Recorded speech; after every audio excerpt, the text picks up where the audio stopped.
Heavyweights in the marquee, heavyweights on the prelims. We have the UFC debut of England's Mick Parkin training with one half of the heavyweights in the marquee, Tom Aspinall. For Parkin, he gets to take on the Stromtrooper, was the nickname on the regional scene. It's Jamal Pogues, a guy who, well, it took him a couple times in Contender Series to get the win. Dana White almost felt pity. That's kind of what it sounded like. But for Pogues in his UFC debut, he took on a fighter who's 2-2 in the UFC, and Josh Parisian out-wrestled him, gets that first UFC win, and now Pogues gets to, I don't know, take on a debuting fighter as a little bit of a, like a reward. It's a little bit of an odd bit of matchmaking when you look at this fight, because for Jamal Pogues, got close to the top on the regional scene. Fought Alex Polizzi for the light heavyweight championship with the LFA. Got submitted in the fourth round by a heel hook, but he had really good moments of success in that fight. For Alex Polizzi, well, he didn't beat Yoel Romero, but like Polizzi's a good fighter too. So for Jamal Pogues, he can get it done with the striking on the outside. He likes to close distance quick. He really, really likes to wrestle and chain things together. And so does Mick Parkin with a lot of his takedowns. He will go full bodyweight takedown. And the thing that you like out of Mick Parkin is training for this one, not just with Tom Aspinall, but you talk about champ camp. Phil DeFries in that camp. Both guys. Parkin, Francis, where you at, Phil DeFries? Parkin and Phil DeFries out of Sunderland. Just an area of England that's underrepresented in these mixed martial arts. But we talked extensively about Mick Parkin on the Contender Series show because he fought Eduardo Neves in a main event in week 2. So let's throw it on over to a clip for Mick Parkin. And then it comes, Matt, to the main event. Eduardo Neves taking on Michael Parkin, or Mick Parkin, as it's been said and shown everywhere else. So, Matt, when I do look at this fight, this is probably the one where I did the most tape study. I wrote the most notes. I'm the most invested in because I looked at that heavyweight fight where you had, nice Aris FC champ take on my guy Cortez Acosta. And I thought, geez, this is a really good fight. These two guys, Waldo Cortez Acosta, much more skilled. Power punching comes out of his opponent. And then I look at this fight on this week's episode, Neves taking on Parkin. These guys are polar opposites. Eduardo Neves coming out of that southpaw stance, he really does hit hard. He's got speed in his hands, and the thing that I really like, he throws from odd angles too. Like, he'll throw a shovel hook, jump into it, and then throw a left cross. I absolutely love what I've seen out of Neves, except he gets hit a lot, does not check leg kicks, and has wonky takedown defense. And against a guy like Mick Parkin, who's trained with Paul Craig, trained with Tom Aspinall, trained with Phil DeFries, you know that with all of those guys, he's going to work his jiu-jitsu and his wrestling. You see that in some of his fights, but he's really awkward when it comes to his takedowns because he gets reversed. But he's a big heavyweight that can ssweep off the bottom. Now, can he do that against a guy who's 265 and Neves? That remains to be seen. If you look at it for Parkin, 7-0-1 the amateur record, 5-0 the pro record, but the combined opponents record, his debut fights a guy who's 1-10. Then 2-17, then 2-3, then 7-7, then 6-9. Parkin hasn't fought a good level competition whatsoever. So that really is a big thing for him. And you have to kind of consider that when you do look at this one, because I think Mick Parkin is a very, very good fighter. I think he also has K1 experience. Now, I've seen him get into just a rock'em sock'em type of fight against Mario Costandi. And then he fought Zoma, and he got knocked out by a left hook, like springboard knocked out, like done. So for Parkin, pretty labored in his shots. For Neves, he is the more, I guess, selective of his shots. But these two guys really do throw down. I think it's going to be a good fight while it lasts. It should be a fun fight, but it's so weird that the UFC still considers the heavyweight to be like this weird legacy division where they're like, hey, heavyweight's on the main card. They should probably be the co-main event or the main event.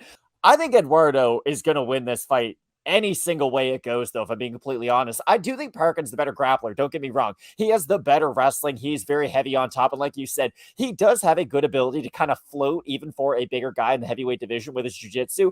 I just don't think he has anything to offer Eduardo on the feet, if we're being honest. At the close range, I think he is going to eat a lot of shots in the clinch. That's something Eduardo is pretty good at. He can throw some elbows in there, get kind of dirty with his knees too. I don't mean dirty in a bad way. I just mean he's kind of filthy with it. He's good with them.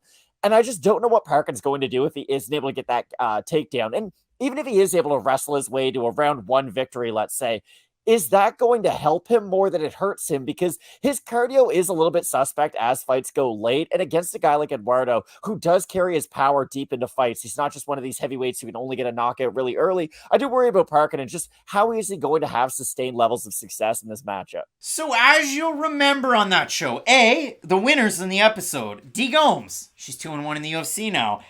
You also had Cameron Simon, 3-0 in the UFC right now.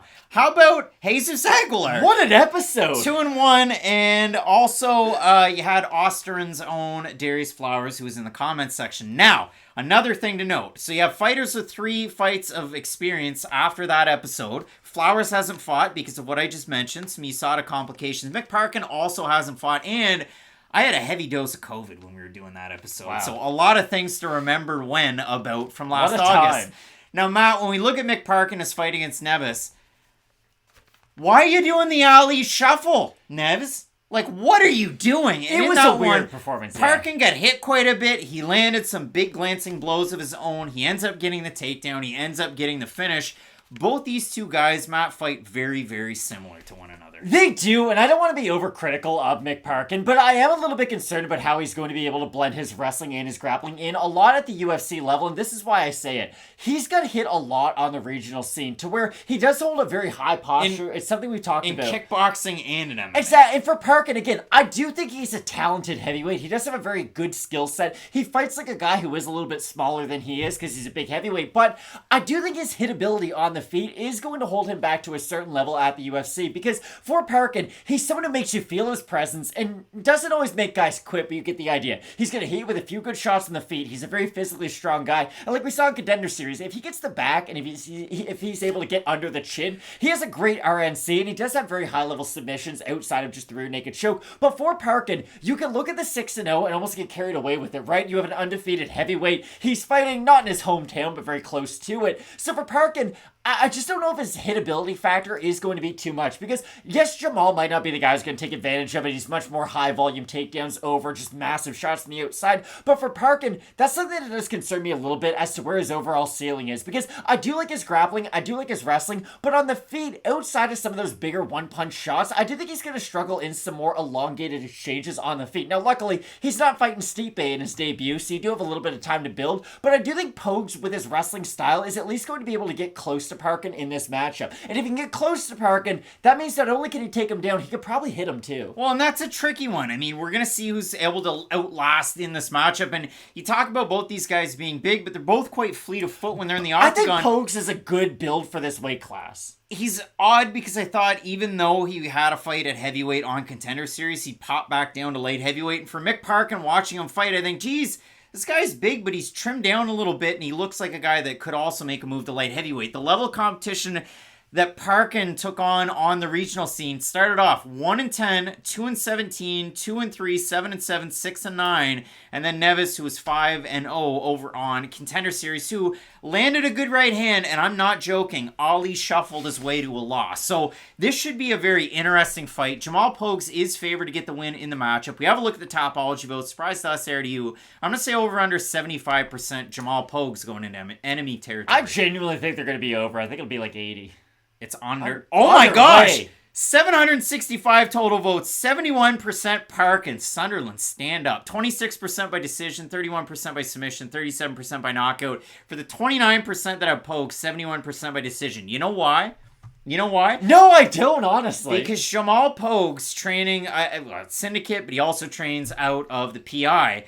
He's there training with one Brandon Marshall, your favorite Miami Dolphin. Wow. Brandon Marshall. So, yeah, interesting stuff there from Jamal Pogues. I think he gets the win over Mick Parkin because I've seen it against a better level competition. I like the durability out of Pogues. I like the cardio out of Pogues. If Parkin takes him down, I don't think it would surprise anybody, but I do like Pogues in the matchup. I do like Pogues in the matchup, too, but as somebody who's cheered for the Miami Dolphins for a long time, you don't know how much you like a player until Tyreek Hill comes and plays for your team. I'll tell you that much. So, I've got Jamal Pogues in the matchup. Both of us going with Pogues to get the win. It's some big-time fights in this card. The next fight, it really is. It's Marc Diakiese taking on Joel Alvarez. You're not going to want to miss it. Keep locked in with Fight Night Picks. We always say, let's get into it.